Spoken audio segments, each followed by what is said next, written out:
নমস্কার। আজকে আমি একটা গল্প পাঠ করে শোনাবো। গল্পটার নাম ইঁদুর আর বিড়াল।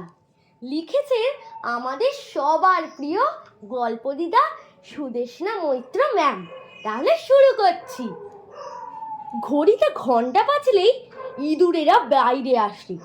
ভারী মজার ঘড়ি।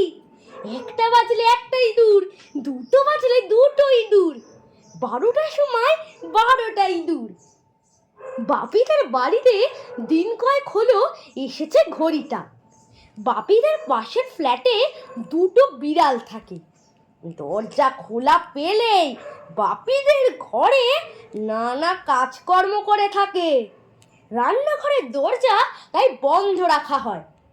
বিড়াল দুটোর প্রতি বাপিদের বাড়ির সবারই একটু মায়া জন্মেছে। তবে রান্নাঘরের দরজা বন্ধ করে যখন রান্না করতে হয় তখন প্রায় বাপির মা রাগ করেন আর বলেন পুষি টুসির জন্য দম বন্ধ হওয়ার জোগাড় রান্নাঘরে। তবুও রোজ একটু করে দুধ দিতে ভুলে যান না। সুতরাং ফাঁক পেলে পুষি টুসিতে চলে আসবে তা তো জানা কথা। একদিন পুষি টুসি ঢুকেছে বাপিদের বাড়িতে। ঘড়ি বাজলো, 10টা ইঁদুর বাইরে এলো, তারপর চলে গেল। প্রথমে ওরা ঘড়িটা খেয়ালই করেনি। ওদের দুজনেরই অনেক দিনের ইচ্ছা গোল জারে যে মাছগুলো ঘুরছে সেগুলোকে ধরার। পুষি টুসিকে বলল, চল আজ এ ঘরে কেউ নেই, একবার চেষ্টা করেই দেখি। বলে গোল জারের মধ্যে দিল হাত। মাছ তো ধরতেই পারলো না, বরং সব উল্টে জার ভেঙে এক শেষ। মাছগুলো ছটফট করছে। শব্দ শুনে বাপির মা ছুটে এসেছেন। মাছগুলোকে ধরে ধরে জলের জাকের মধ্যে রাখলেন। তবে সব কটা মাছ বাঁচেনি। দুটো মাছ তক্ষণে দুই বিড়ালের মুখে। এই মাছগুলোর মধ্যে একটা লেজে ছিল কাটা। টুসি সেটাকে মুখে নিয়ে না পারছে খেতে, না পারছে ফেলতে। অবশেষে বমি করতে শুরু করলো। বাপির মায়ের মাথা ছিল গরম, দুটোকেই লাঠির বাড়ি দিয়ে বার করে দিলেন। বাপির মায়ের গলা শুনে পাশের বাড়ির মহিলা বাইরে এলেন। দেখলেন তার দুই বিড়ালের কাণ্ড এবং তাদের মার খাওয়া দেখে রেগে গেলেন। বললেন, দিদি, না হয় আপনার একটা জার ভেঙেছে, কিন্তু তার জন্য লাঠি পেটা করছেন?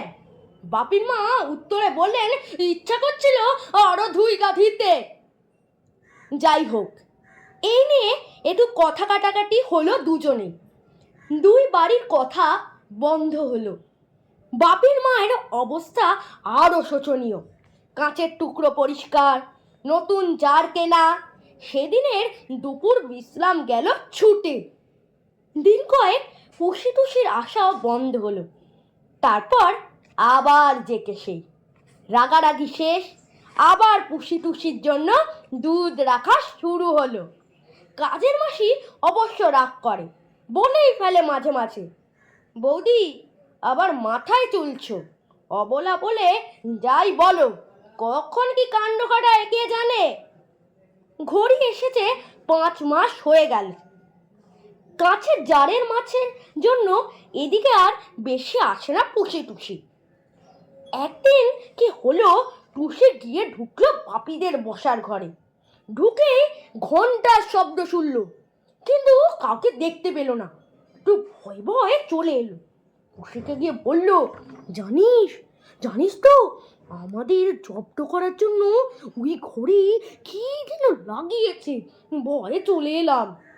পুষি কিন্তু টুসির চাইতে সাহসী।